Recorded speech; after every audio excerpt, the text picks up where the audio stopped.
I remember going to the careers office and being like, I really like cars and I'd like to do something in cars, please. And they looked at me like I had three heads and they were a bit confused. We've not given sufficient thought about whether women can thrive in our businesses because we've designed them around a 20th century man. Okay, hands up how many of you are interested in motoring journalism? And not a single hand ever goes up. Because they're like, oh yes, me, I know. Me. Well, And I'm now nobody taking you ever with did. me everywhere. Hello, welcome to Women in the Driving Seat. This week, we're going to be talking recruitment.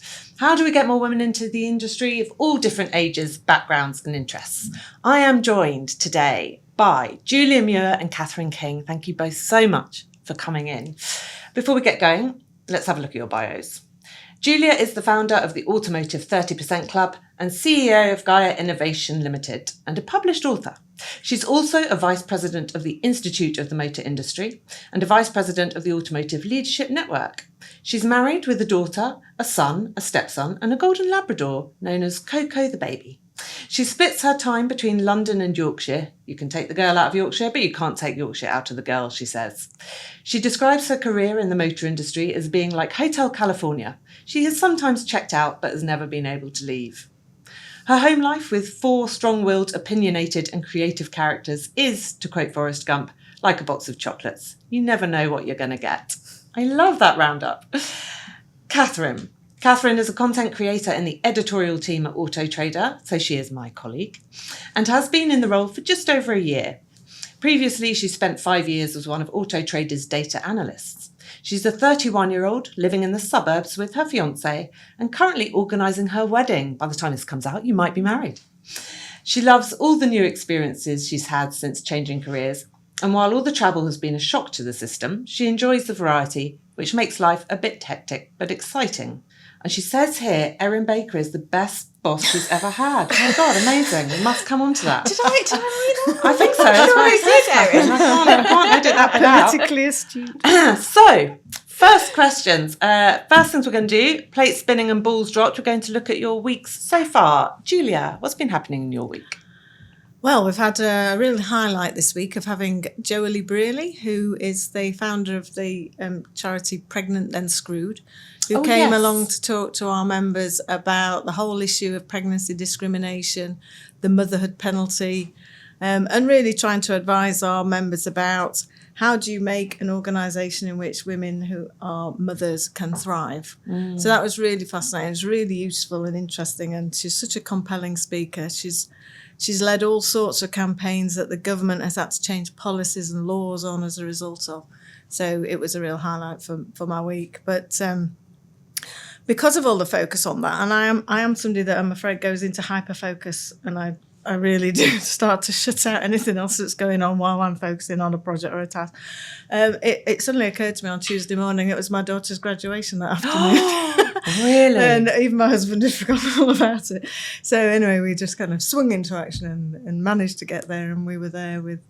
Where was she graduating from? She graduated from King's College London, but so it was at the Royal Festival Hall, so luckily for us living in London, not far to go.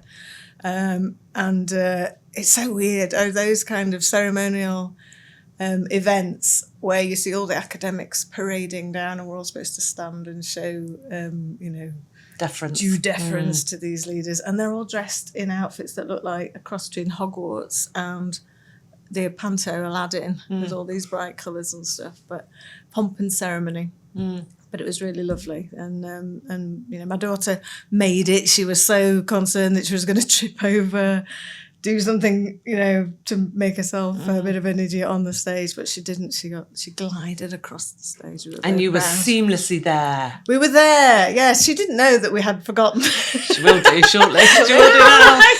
She won't listen. She's not going to listen to Mum does. No, completely irrelevant. Yes. Excellent. And Catherine, what's been happening? So what have I been up to this week? I had to actually look at my calendar because I couldn't remember what I've been up to this week. Well, that sums it up, doesn't it? It's been an interesting one because, as you mentioned, we're planning our wedding at the moment. So we've been trying to sneak in lots of extra special wedding planning tasks along the way. So we nipped out on a lunch break to try and find Ed a suit, which was quite well, actually it was quite drama free, which was quite good. And then also I had one of my afternoons off this week to go and have my wedding bridal hair trial, which was very exciting. So I felt like a bride. But work-wise, I've been, lots of our other editorial colleagues have been out and about busy this week. So I've been managing the sort of news desk and doing news updates and those sort of stories, and then updating articles and best ofs, ready for what is then going to be another packed calendar and going off on lots of events in the next few weeks. So it's been nice to have a bit of time at the desk. And now I'm here because I'm normally based up in the Manchester office. So you're down in London for the day. Exactly. Yep. Excellent. Julia, let's talk about the Automotive 30% Club. Why? Why did you set it up? Well, there's an official reason, and there's Let's an have them both. underlying reason. Well, the official reason, and it is it is the main reason, is that kind of back in 2016 it became evident, because I've got connections in various parts of the top levels of the OEMs, that there was going to be huge transformation hitting by 2030, particularly driven by the legal requirements for electrification, but also because of the entrance from the Chinese manufacturers. And that would mean there'd have to be significant changes in the current way that we did business. And that would mean cutting costs out of the distribution network, moving towards automation, digitalisation, electrification. And it occurred to me, we probably haven't got the calibre of people that could rise to this challenge at the moment, because from my experience, we burn through very talented women who come into the organisations and they don't have the support to be able to keep thriving when they go through motherhood phase, etc. And also that we don't actually attract a broad range of people. It was actually getting narrower and narrower as the competitive marketplace for the talent that would go to Google or Facebook, etc. So we had to start to do something to get high caliber people in the industry, and the obvious place to start was to stop losing the women from the industry and to attract more into our businesses. So that's why I set up the 30% Club. So it isn't only about this is an unfair situation for women. That's absolutely the case. However, it's all about, we need the best people to rise to the challenges that at the time I thought would be 2030. It's actually happening earlier. It's now 2025. And so that was the official and main reason. But the unofficial reason, I suppose, is you get to a time in life when you start to think, this is also wrong. There is so much injustice. Yeah. Somebody needs to do something about it. It kind of could have coincided with perimenopause, potentially, where the scales start to fall from your eyes and you start to look at the world in a different way, and you start to say, can I really put up with these things being so wrong? And so I think that I've got a very, very strong sense of justice. I hate to see injustice. And do you think that gets stronger as you get older? Yes. Yeah. Well, I think you start off with it, and then there are certain things that then take over in your life that make you probably always keep that moral compass and that sense of, I'm not going to do something wrong, but you're probably far too distracted with other things you're right. do a lot about putting it right. You have to just focus on what you can influence. Anyway, I kind of reached the stage where I thought, I now can and I now have to do something about this. Interesting. I think of similar things. I'm 46, but my kids are teenagers, and I'm starting to kind of feel like I've put my head back up. I'm emerging into the fresh air and thinking, hey, God, is this it? Am I actually doing a proper job that's making a real difference to anything now? Yeah. That's exactly the epiphany moment. Yeah. And where are you at with membership? What's the kind of, how many, and is that split into retailers, OEMs? Yeah, we've got 72 members. It's split across retailers, OEMs, other parts of the sector. We've got lots of body shop companies now, got digital tech companies, remarketing. It covers the whole part of the sector, all of the industry. And we cover about 104,000 people. They employed in our member companies, which is, to me, is a really critical KPI, because it's how many people are you touching has been affected by the changes that are being put in place by maybe only 72 companies. And that is actually, I think, probably about an eighth, just under an eighth of the entire automotive industry in the UK. Right. So we need to push to get more coverage. But at the it's a situation where I don't knock on doors. I don't go and ask people to join the club. People come to me, or they're introduced to me by other members. Yeah. Catherine, you're a very welcome addition to the editorial team at Auto Trader for all sorts of different reasons, which I won't go into here. You're generally brilliant. But also, your addition means that we're at 50-50 gender split in the editorial team, two guys, two girls. And that is great and is slightly bucking the trend. So thank you very much for that. How's it been making the switch from data analyst to journalist? It's been so exciting. I think it's one of those things that you sort of put the notice out on LinkedIn that your job has changed, and people are like, "Wow, where did that come from? How did you do really that overnight?" And the truth is, things don't happen overnight, really. It'd been something that I'd wanted to do for a long time. Through various different stars aligning, I'd met Dan Trent along the way, who was always super helpful. I'd come to... He's in the team as well. Who's in the team, yes.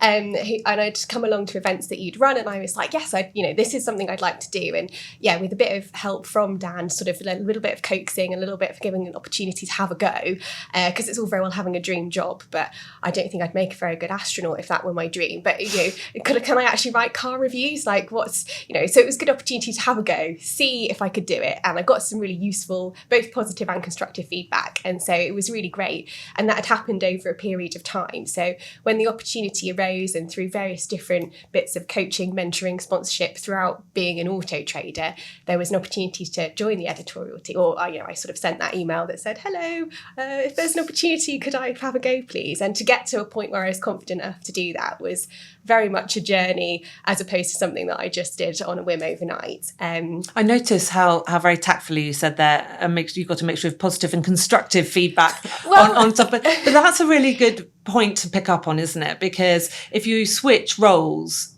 at any point in your career, you go from a place of presumably of relative comfort because you know what you're doing in that role to something fresh and new and different, and you might have to face some constructive feedback, and you've got to take the rough with the smooth bit. Well, exactly, and I think there was more positive than there was. I'm sure. I hope by, you think that, by a long way. That's my memory.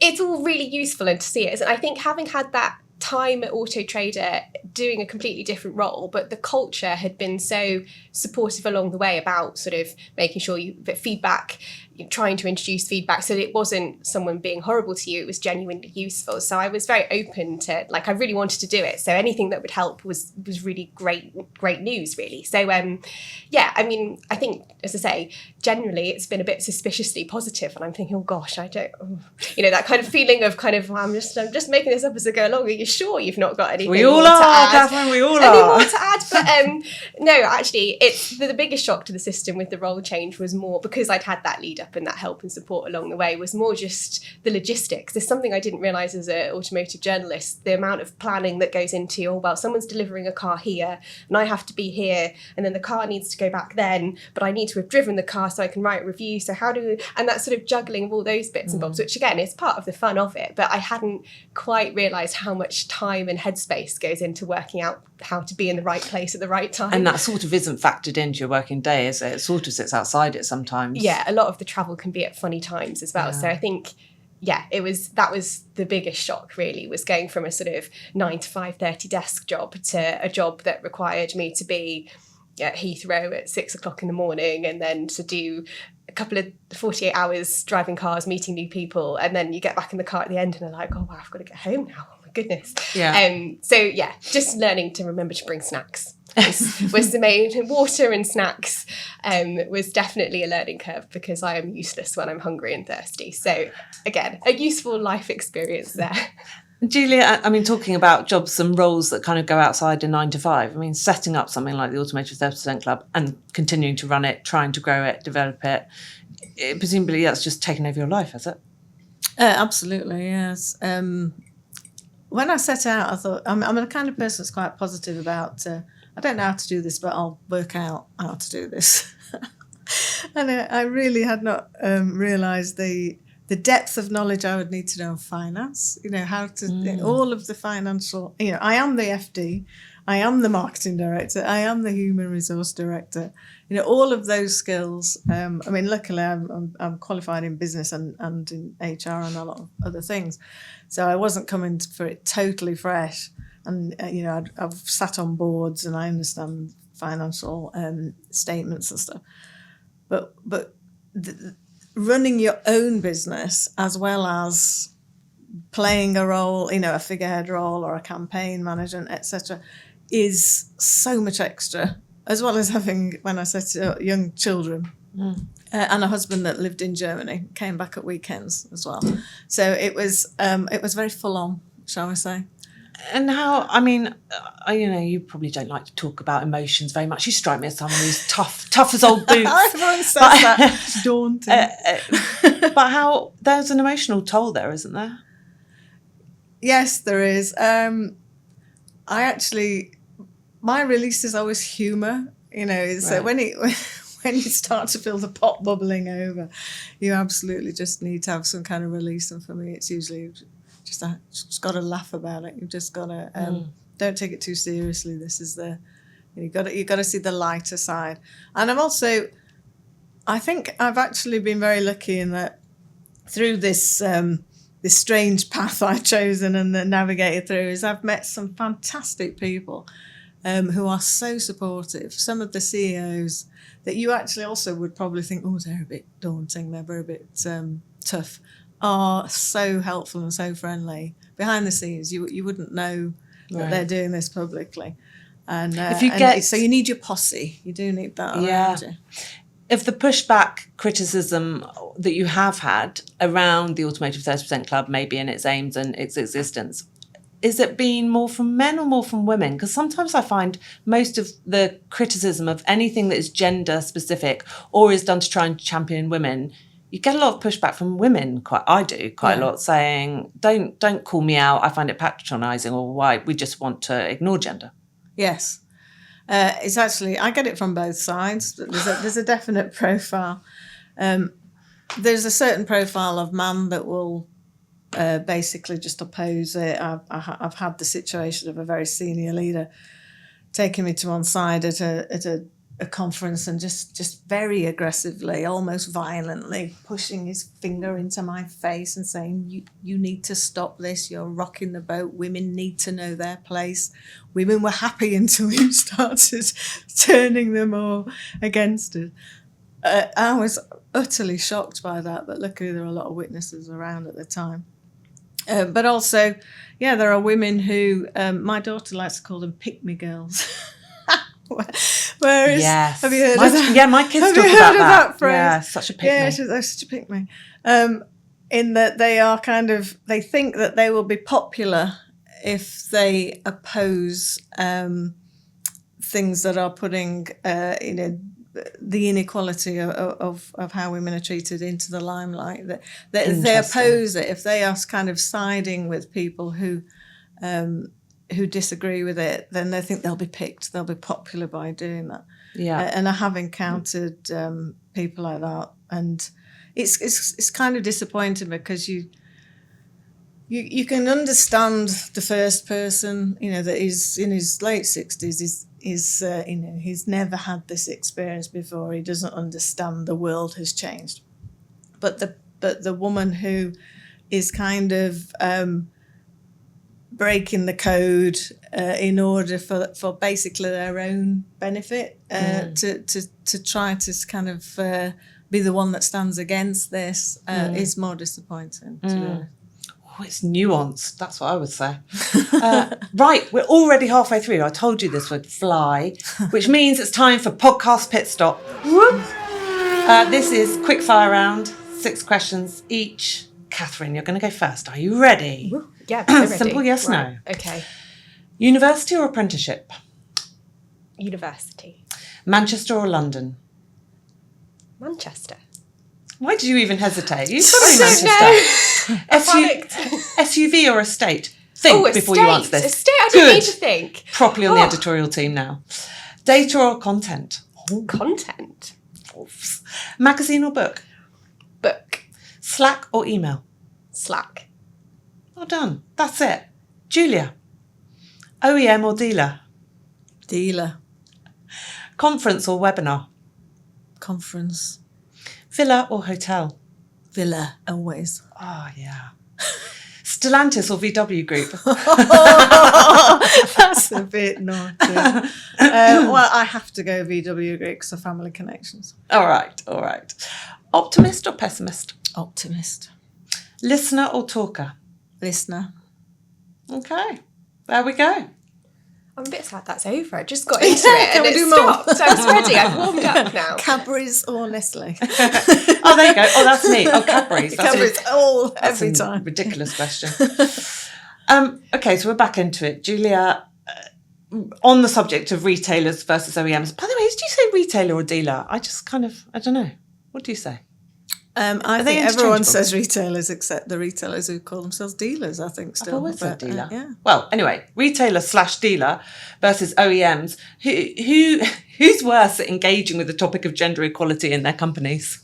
Come on, call it out. I don't think there's any difference, to be honest. I think there are great They're ones equally on bad. both. Yeah, exactly. There are great ones. I'd like to start with the positive. Okay, sorry, yes. On both sides, and there are bad ones on both sides, for very different reasons. And in the end, it's not relevant to what part of the sector they're in. It's who's the leader. It's what's the culture of the organisation and who's leading it.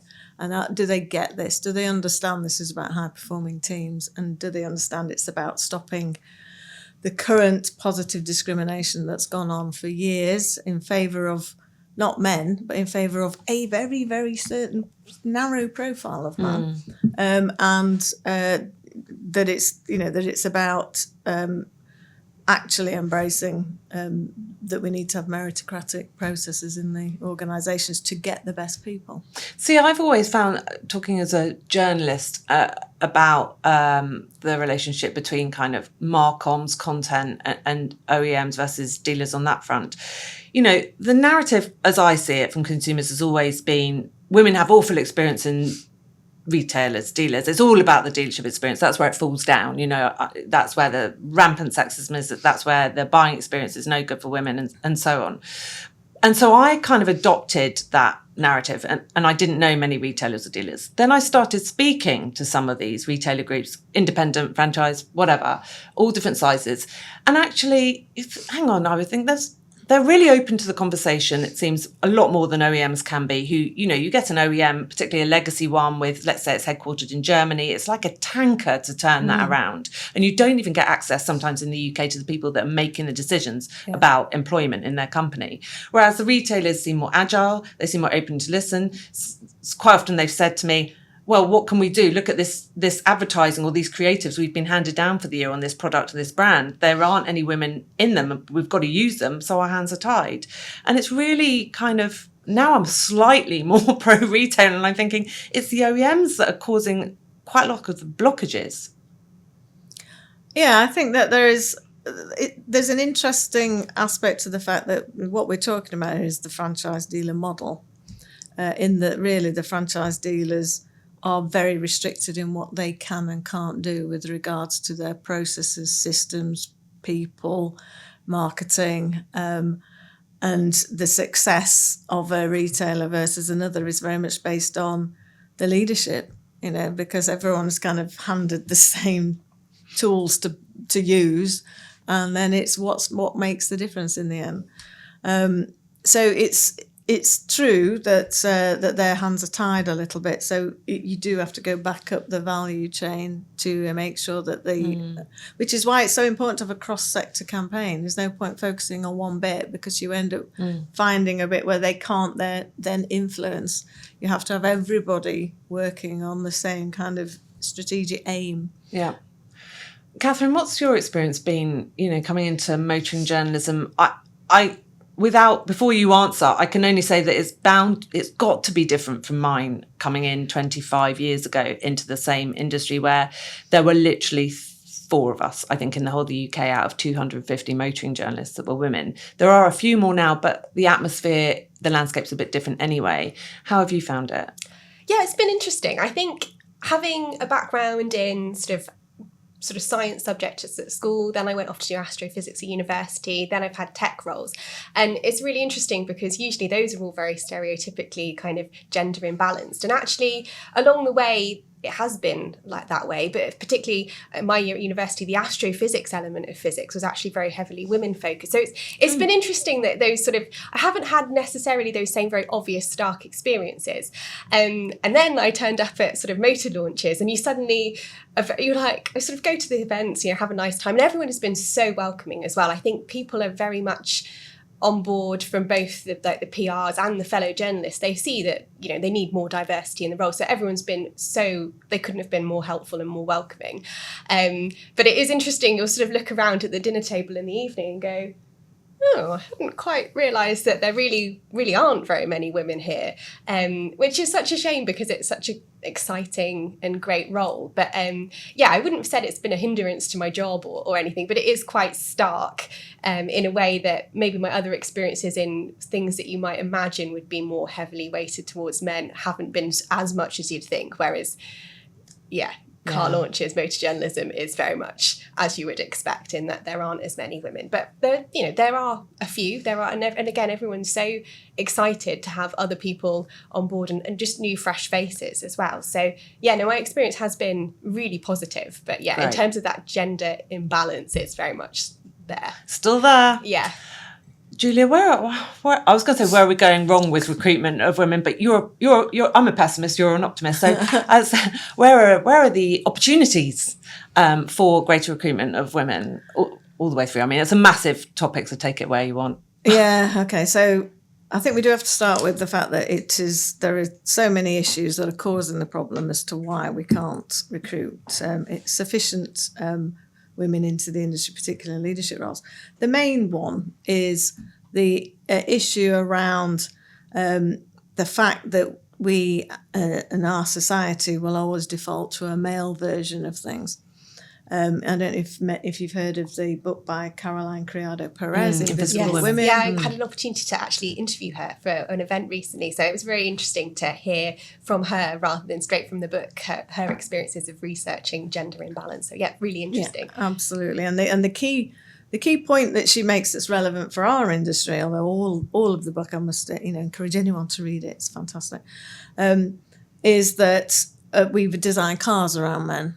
And that because of that, women are 17% more likely to die in a car accident, 71% more likely to be moderately injured, and 47% more likely to be seriously injured. And this is because women are classed in our industry as being out of position drivers. We break the rules. We move the seat, we lower the seat belt, we go too close to the steering wheel because it's not designed to fit us. Our bodies don't fit into the seats in the same way. The seat belts don't protect us in the same way. So with that in mind, the fact that we design cars around the default male, we actually have designed our whole industry around a default male employee as well. So the reasons we struggle to recruit women is that we've not given sufficient thought about whether women can thrive in our businesses because we've designed them around a 20th century man that had no childcare obligations, that was willing to work in a kind of command and control structure, salute the flag, follow instructions, and it'd work 80 hours a week or whatever was required. That is not the modern day. That is not the modern profile of a man or a woman in the current recruitment market. And we need to redesign our organisations with it in mind that we have to think about a different profile of employee. And that employee might be female, might be male, might have childcare obligations, might have religious or cultural obligations. But by carrying on as we are, we were just excluding all those people. So we have to tackle it by looking at it like that. How do we always make sure that we're not excluding anyone by what we're doing?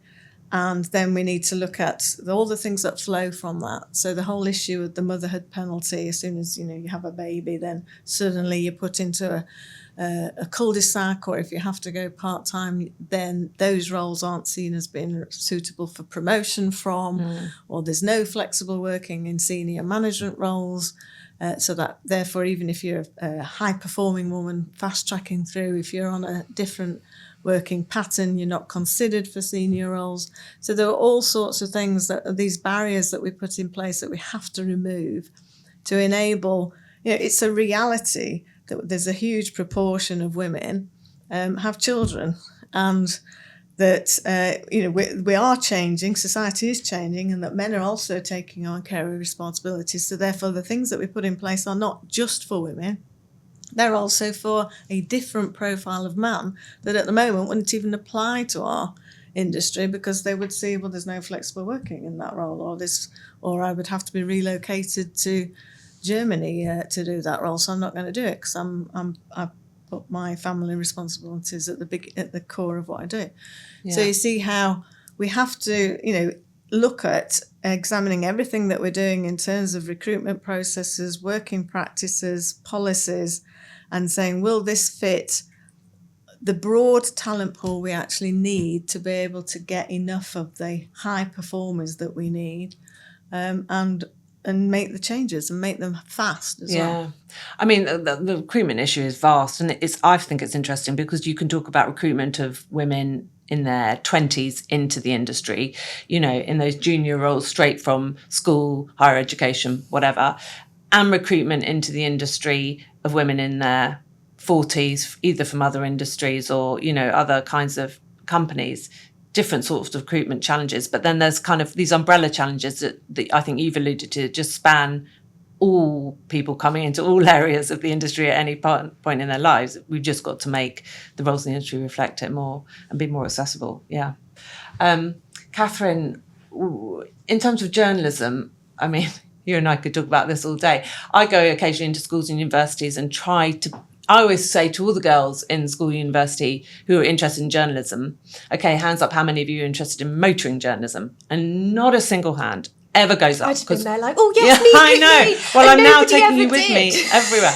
But, they all think immediately, default journalism roles for women, girls, is always news, magazine, features, lifestyle, travel, maybe a bit of fashion, never motion journalism, because they think, well, doesn't that involve like going to factories and stuff like that? I'm like, well, maybe it does, and it's interesting. I enjoyed the factory. There is a bit of that, but also there's a hell of a lot of nice travel. There's different countries. There's talking now about sustainability journalism.